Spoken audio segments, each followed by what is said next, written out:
शुरुआत करेंगे आज आर्टीरियर ब्लड कलेक्शन से। हमने अभी तक कैपिलरी ब्लड कलेक्शन पढ़ लिया, वेनस ब्लड कलेक्शन पढ़ लिया।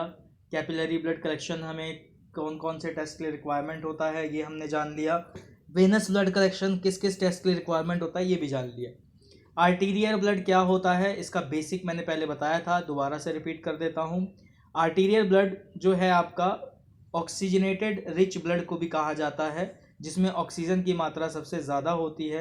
और आर्टरी जो है बेसिकली आपके मसल्स के इन बिटवीन रहता है, यानी अगर कहेंगे डीपेस्ट सर्कुलेशन ऑफ ब्लड जो है वो कहाँ होता है तो वो आर्टरी में होता है। डीपेस्ट का मतलब हो गया जो हमारे मसल्स के इन बिटवीन रहता है, और सरफेस पे मसल्स के ज़्यादातर वेन दिखाई देती है। जो प्रेशर होता है कंपैरेटिवली ब्लड फ्लो का आर्टरी के अंदर, वो वेन के कंपैरिजन में हमेशा ज़्यादा रहता है। अगर बात करें कौन सा स्पेसिफिक टेस्ट है जो आर्टीरियर ब्लड से लगाया जाता है, तो आर्टीरियर ब्लड गैस ABG ये टेस्ट है, जिसमें pH, CO2, carbon dioxide, oxygen और अदर सॉल्ट्स वगैरह देखे जाते हैं, जिसमें शुगर लेवल वगैरह भी आता है। ब्लड कलेक्शन में क्या ध्यान रखना है आर्टरी का, तो सबसे पहले जो ब्लड कलेक्शन में ध्यान रखना होता है कि ये इसमें क्विक कलेक्शन करना होता है। जैसे वेन में हम थोड़ा टाइम भी ले सकते हैं कलेक्शन करते वक्त, आर्टरी में ऐसा टाइम ज़्यादा नहीं ले सकते हैं, बिल्कुल क्विक कलेक्शन करना होता है। एयर बबल कभी आनी नहीं चाहिए आर्टरी में कलेक्शन करते वक्त। और कभी भी जब आर्टरी कलेक्शन आप करते हैं और इन्फ्लामेशन होने के चांसेस आपको दिखते हैं कि भाई पेशेंट ने हिला दिया है या निडल प्रॉपर नहीं लगा है, प्रिक गलत हो गया है, सेम टाइम पे निडल हटा के और आइस पैक से उसको थोड़ा सा इन्फ्लामेशन रोकने के लिए आपको आइस पैकिंग का टैपिंग उस पर रखना पड़ता है।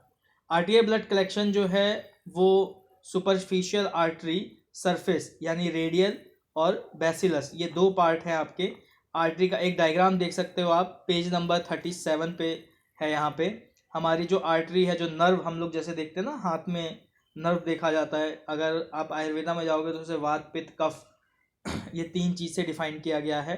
नाड़ी जिसको बोला जाता है देखने वाला, हाँ आयुर्वेदा में नाड़ी बोला जाता है। और आप पल्स बोलोगे अपने एलोपैथी में, जहाँ से पल्स मेज़र करते हैं वहाँ पे आपकी आर्टरी रहती है। किस तरीके से रेडियल और बैसिलस आर्टरी है आपकी, डायग्राम पेज नंबर 38 पे आपको क्लियर हो जाएगा। यहाँ पे बैसिलस आर्टरी है, यूरिनल आर्टरी है, रेडियल आर्टरी है, डीप पल्मनरी आर्टरी है।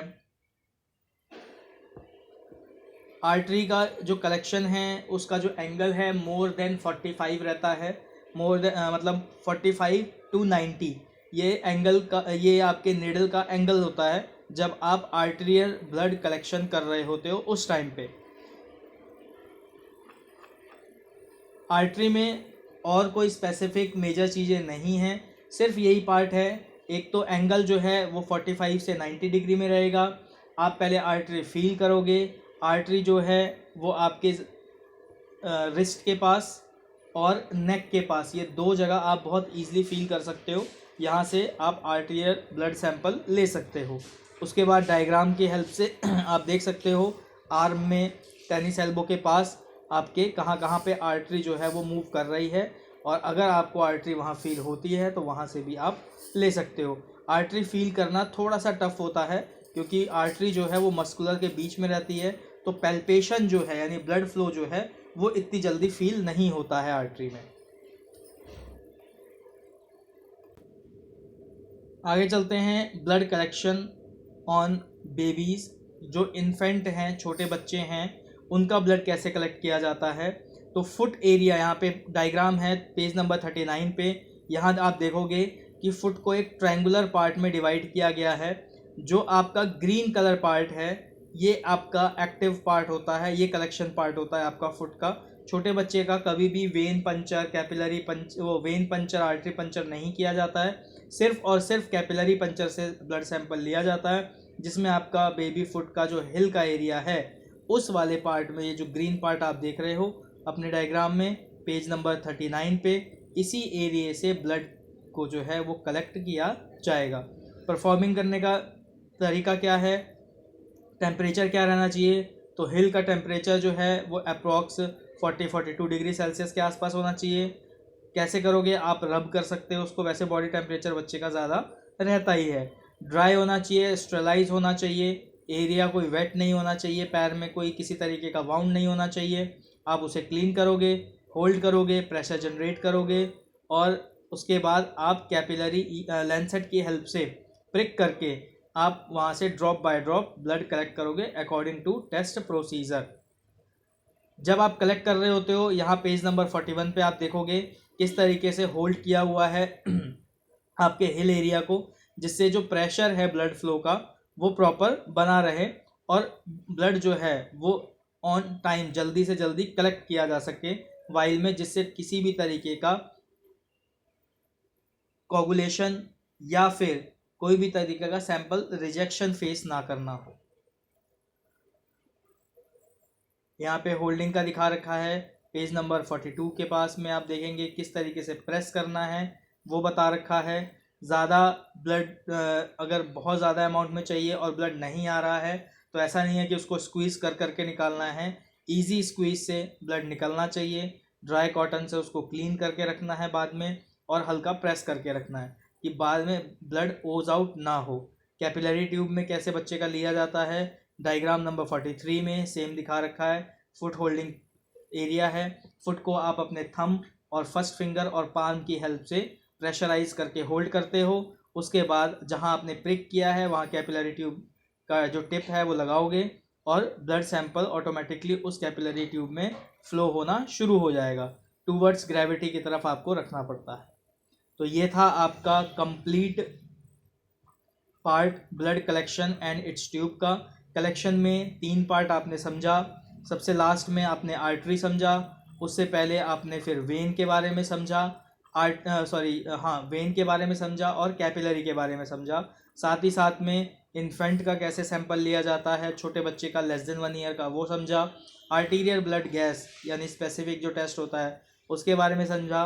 लेबलिंग कैसे की जाती है, डेट टाइम कलेक्शन हॉस्पिटल का है अगर तो हॉस्पिटल का नाम कैसे बर्थ किया जाता है, यानी स्पेसिमन में आपकी जो लेबलिंग है कलेक्शन की वो सारी चीज़ें समझी।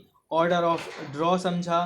ब्लड कलेक्शन जब आप वेन पंचर से कर रहे हो, वेन कौन कौन सी साइट होती है, कौन सी 3 वेन है, जैसे सिफेलिक है, बेसिलस है, मिडिल क्वाइटल है, कौन सा एरिया है, मिडिल क्वाइटल एरिया है या मिडिल क्वाइटल फोसा है, वहाँ से आप लेते हो। वैक्यूटेनर से ब्लड किस तरीके से लिया जाएगा। गेजेस जो हैं वो अलग अलग गेज के होते हैं, जैसे 22 गेज है, 20 गेज है, 24 गेज है, 26 गेज है। नॉर्मली 24 और 22 गेज की निडल से हम लोग सैंपल लेते हैं, यानी सिरिंज जो 22 गेज की होती है या आपका वैक्यूटेनर जो होता है उसमें जो निडल यूज़ होती है वो 22 या 24 गेज के आसपास की रहती है। गेज का पेज नंबर जब आप 29 पे जाओगे तो निडल विद बेवल अप, तो जो बेवल वाला एरिया है आपका उसको हम गेज कहते हैं, जिससे निडल की थिकनेस का पता लगता है। डायग्राम नंबर 29 पे आपको क्लियर हो जाएगा। सिटिंग पोजीशन क्या रहेगी आपकी, प्रोसेसिंग क्या रहेगा, क्लीनिंग एरिया क्या रहेगा, ब्लड कलेक्शन करते वक्त होल्डिंग कैसे रहेगा, कैसे आपको प्रेस करना है, किस तरीके से क्लॉकवाइज एंटी क्लॉकवाइज क्लीन करना है, स्प्रिट स्वैब से करना है कि अल्कोहल स्वैब से करना है, ये आपने समझा। वेन का मूवमेंट आपने समझा, डायरेक्शन किस तरीके से आपको फील करनी होती है और उसके बाद निडल या सिरिंज या वैक्यूटेनर या बटरफ्लाई निडल की हेल्प से आपको जो ब्लड है वो ड्रॉ करना आपको इसमें समझ में आया। इंस्ट्रूमेंट कौन कौन से यूज़ होते हैं, जैसे टॉर्निक्विट हो गया, शार्प निडल डिस्ट्रॉयर हो गया, बैंडेज हो गई, डिफरेंट कलेक्शन ट्यूब्स हो गई, अल्कोहल स्वैप हो गया, ड्राई स्वैप हो गया, सिरिंज हो गई, आपका वैक्यूटेनर हब हो गया, डिफरेंट टाइप ऑफ निडल हो गई, ग्लव्स हो गई, इन सब के बारे में आपने समझा। फिर कौन सा एंटीकोगुलेंट किस कलर से डिनोटेड है और उसका क्या ट्यूब रहता है, उसमें क्या वॉल्यूम है, कितने टाइम उसको मिक्स करना है, ये सारी चीज़ें आपने समझी। तो ये आपका जो पार्ट था, major part blood collection and its tube का, आज फिनिश हो चुका है। कोई भी आपको डाउट होता है आप कमेंट बॉक्स में या डायरेक्ट कॉल करके मुझे पूछ सकते हैं।